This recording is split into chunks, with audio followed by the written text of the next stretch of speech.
Hi, welcome to Chris Cook for YouTube. Today I'm going to be doing roasted lamb. So let's get started with how to prepare this.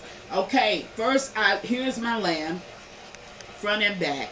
And I've already washed the lamb. So what I'm going to do is I'm going to pat dry it. Okay.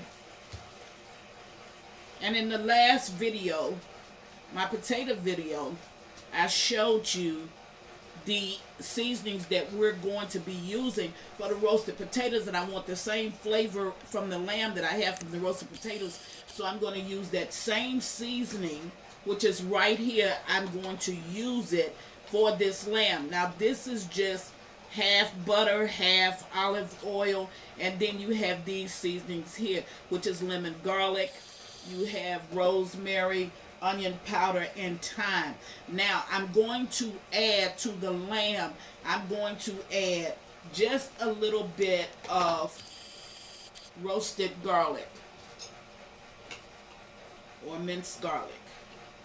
Okay, and you would do it according to the size of your lamb, how you would mix your seasonings. Now I put some dried seasonings in here, and there's a reason for that, and I'll show you exactly why I did it. This, if you remember in the last video, this was my pan or my bowl that I had the potatoes in, and there was a little bit of oil left over in here and with a little bit of seasonings, and y'all know me, I don't throw out nothing, so I wanted to get that out. See how clean I got my bowl. So now I've taken it out. Now when you're preparing a lamb, you want to cook it with your fat side up. This would have been good if I had done this yesterday. You could do it 24 hours in, season your lamb, but I didn't, so I'm going to do it today. So what I'm going to do is I'm going to pierce holes in my lamb. It's nothing like piercing your pot roast, piercing your lamb, piercing any chunk of meat that you have that you're preparing for your family. There's nothing like piercing it and putting seasonings down in it. Now what goes real well with a lamb is rosemary. So here I have some dried seasonings, everything that you see here, and I'm going to take this dried seasonings and I'm going to stuff these holes. Now you want to stuff all of the little piercings that you made. If you want to make more than what I made, you can go ahead and do it, because I'll tell you something about that. And you want to stuff that seasoning all up in here, up in there. It's nothing like the penetration of seasonings when you're preparing your meat, because that flavor goes all through your meat. You may think it doesn't, but it does. And all you want to do is make a pierce, about a 2-inch pierce. See, I can get my finger down in that. See? Okay. That's a big enough hole. If I can get my finger in there, I can get them seasonings down in there. Okay? So you want to do that.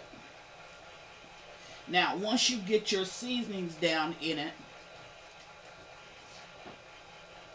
I'm going to try to use every bit of the seasoning that I have here. I have a pan with a rack sitting over here. I'm going to get it.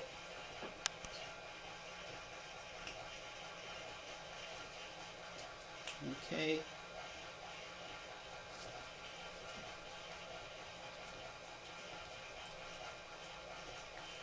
Okay, now I've pierced, here's 1, 8, 2.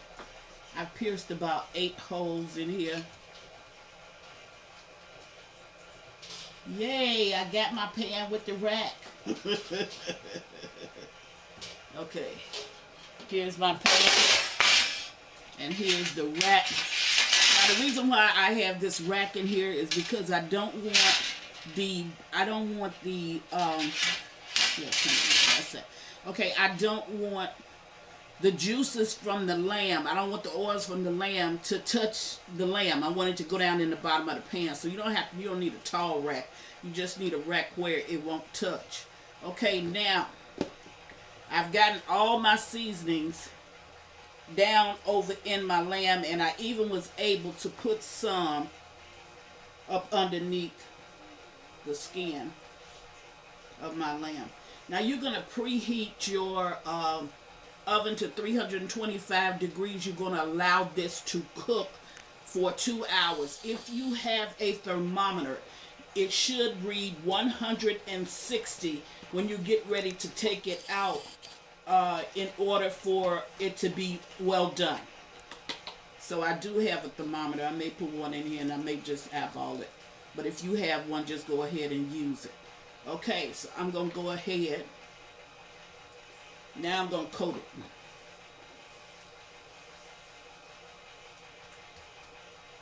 And I always do lamb and another type meat on Easter.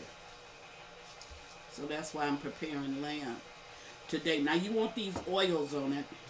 The reason why you want the oils on it, because the oils are going to help it to roast evenly. Now remember, the fat side has to be up, because all of the juices that come from the skin part of the lamb, or the fat that comes from it, it's going to be basting your lamb as it runs down the sides and all over the lamb. So you want that on it. Okay, and you don't need to cover it. That's all you need to do. Now I didn't go away, because this video is actually connected to my last video, and I just want to make sure that I showed you how to do this. Now once you get your lamb all coated with your oil, got a little bit more, so I don't have that much, but I do have a little bit.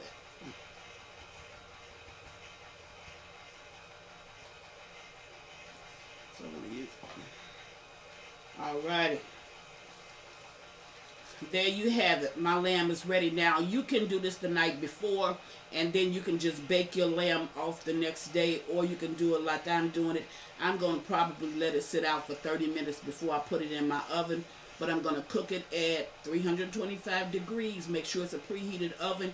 Cook it for 2 hours, and then I'll bring you back and show you what this lamb looks like. There it is. Be right back as soon as it get ready. May come back halfway through. Be right back. Okay, this is halfway through the cooking process. You see the oil that's in the bottom of the pan is not touching my roast, and the roast is getting it's reaching the tone and, well, the color, and it's reaching the temperature that I needed to reach it. So I just want to bring you back and show you what it looks like. I'll be back at the completion of the cooking process. Okay, I'm back, and my lamb is ready. I just have to pour the oil off of it, but this is a good thing. See that oil? See all of that oil in the bottom of the pan? That's what you didn't want to touch your lamb. So I want you to look at the thermometer. The thermometer reads like 170. 160 is done, and that's as far as you need to take it. So there it is. There's what you have. Chris is making leg of lamb to go with her dinner, which is, I have roasted potatoes over here, string beans right there, a ham right there, cornbread over there, and my lamb is right here.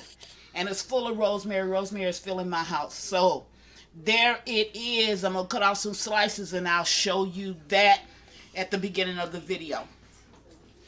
That's what I have for you today. In the house, can't do anything else. All of my viewers, please, please, I'm praying for you, as I hope you are praying for me, and stay safe. As always, thank you for watching. Chris Cook for you too. Bye. Okay, I'm going to remove this, and I just want to slice down a little bit, since I didn't slice it down when it was on the stove, just to show you how it actually looks. So I'm going to cut some pieces off of it, and not a lot, just enough for you to really see into it and see what it actually looks like. And like I told you, it is done, so that you don't have to worry about. 3 pieces should be enough. And look, see the juices? See how juicy it is? That's really good meat. It's an acquired taste, but it's really, really good. I think you will enjoy it, and it's full of rosemary. Just wanted to show you what it looks like when it's cut. See you later.